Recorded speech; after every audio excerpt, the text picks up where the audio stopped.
Lucas chapter 6 verse 45. Ang taong mabuti ay naglalabas ng mabuting mula sa kanyang pusong sagana sa kabutihan.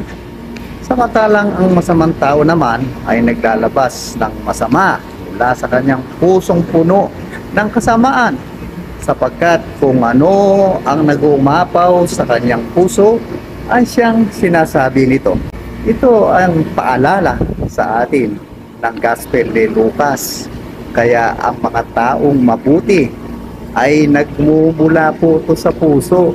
Kaya ingatan po natin ang ating mga sinasabi, ang ating mga puso. Baka naman mayroon na tayo mga nababanggit na iba, ay kailangan po natin baguhin po natin ang ating pong isipan at puso upang tayo ay kalugdan ng ating Panginoon Diyos.